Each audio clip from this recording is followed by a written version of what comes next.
सियासत खूब होती है रोहिंग्या पर, लेकिन आज जब सरकार के सामने सवाल पूछा गया कि रोहिंग्या की तादाद क्या है, सरकार के पास क्या तादाद है उसकी, कि हिंदुस्तान में कितने गैर कानूनी रोहिंग्या दाखिल हुए हैं और किन किन रियासतों में मुकीम हैं, इस हवाले से सरकार के पास क्या तादाद है, तो सरकार को इस हवाले से किसी तादाद का इल्म नहीं था। सरकार की तरफ से कहा गया कि हतमी तादाद क्या है, हतमी तादाद का इल्म सरकार के पास नहीं है। सरकार ने यह जरूर बताया कि किन किन रियासतों में ज़्यादा रोहिंग्या मौजूद हैं, लेकिन ये नहीं बताया, सरकार की तरफ से ये नहीं बताया गया कि आखिर कितनी तादाद है जो इसमें यहाँ मौजूद है।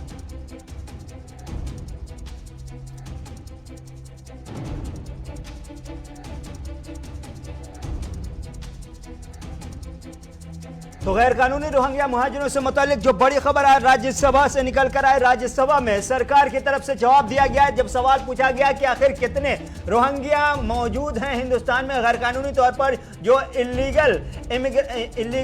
रोहिंग्या हैं जो हिंदुस्तान में दाखिल हुए हैं, उनकी तादाद क्या है। हतमी तौर पर सरकार से सवाल पूछा गया था, अनिल देसाई ने सवाल पूछा था बाज़ाब्ता तौर पर, और इन रोहिंग्या को कब भेजा जा रहा है, कैसे भेजा जा रहा है, क्या कुछ तैयारियां हैं, इस हवाले से भी सरकार से सवाल पूछा गया था। वज़ारत दाखिला की जानिब से जो जवाब तहरीरी तौर पर राज्यसभा में दिया गया है, उसके मुताबिक सरकार के पास कोई तादाद नहीं है कि क्या कितनी तादाद में ये रोहिंग्या मौजूद है हिंदुस्तान में, यानी हतमी तादाद सरकार को नहीं मालूम है रोहिंग्या के, गैर कानूनी जो रोहिंग्या हिंदुस्तान में क़याम पसीर हैं जो दाखिल हुए हैं। लेकिन सरकार ने यह जरूर बताया है कि जिन रियासतों में ज्यादा रोहिंग्या मौजूद हैं उन रियासतों में पहले नंबर पर जम्मू कश्मीर है, दूसरे नंबर पर तेलंगाना।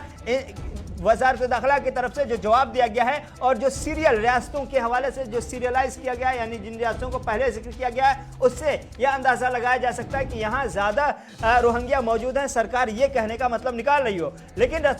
वज़ारत दाखिला की तरफ से जो सीरियल तैयार किया गया उसमें कहा गया है कि जम्मू कश्मीर, तेलंगाना, पंजाब, हरियाणा, यहाँ रोहिंग्या मौजूद हैं। इन रियासतों के बाद उत्तर प्रदेश, दिल्ली, राजस्थान, तमिलनाडु का जिक्र आया, फिर बाद में वेस्ट बंगाल का भी जिक्र आया, आसाम का जिक्र आया, कर्नाटक और केरल का भी जिक्र आया है। यह इन रियासतों में बताया जा रहा है कि यहाँ गैर कानूनी रोहिंग्या पनाह गुज़ीन हैं और उन्हें जल्द से जल्द भेजे जाने, वापस भेजने का काम चालू है, जारी है। ऐसा सरकार की तरफ से दावा किया गया है। तहरीरी तौर पर कहा गया है कि जो भी कानूनी रास्ते हैं उन तमाम कानूनी तरीक़ेकार को इख्तियार करते हुए सरकार कोशिश कर रही है कि जल्द से जल्द इनको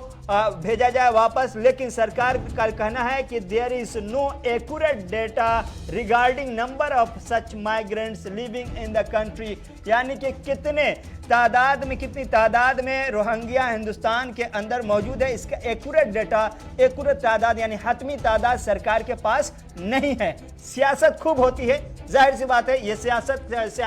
सियासी एंगल भी इसका निकाला जाता है और इस पर वोट भी मांगे जाते हैं। लेकिन बड़ी खबर जो है मगरबी बंगाल के इंतखाबात के पेश नज़र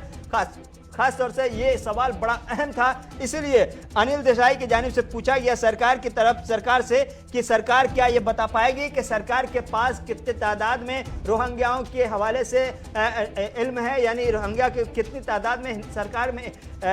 हिंदुस्तान में कितनी तादाद में रोहिंग्या मौजूद हैं, इसकी हतमी कोई तस्वीर बताई जा सकती है, कोई फिगर आउट किया जा सकता है, कोई तादाद बताई जा सकती है। सरकार की तरफ से कहा गया कि हमारे पास हतमी तौर पर कोई तादाद ऐसी नहीं है कि हम कहें कि हाँ हिंदुस्तान में 2,02,202 रोहिंग्या गैर कानूनी रोहिंग्या मुकीम हैं और वो कहाँ हैं, क्या तैयारियां चले। सरकार ने यह जरूर कहा कि उन्हें भेजने के लिए कोशिश जारी हैं। रियासती सतह पर पहले ही अहकाम सादिर किए जा चुके हैं, स्टेट को ऑर्डर जारी किया जा चुका है कि रोहिंग्या के हवाले से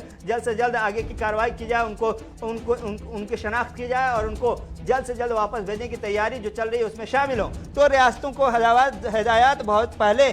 दी जा चुकी हैं, 2019 में भी और इससे पहले 2014 में भी। तो ये इन तमाम हिदायतों के बीच असल जो बात है वो ये कि सरकार को इस हवाले से कोई इल्म ही नहीं कि 2 लाख रोहिंग्या हैं या 2000 हैं या 200 हैं। सरकार ने आज इस चीज़ का एतराफ़ कर लिया है तहरीरी तौर पर अपने जवाब में।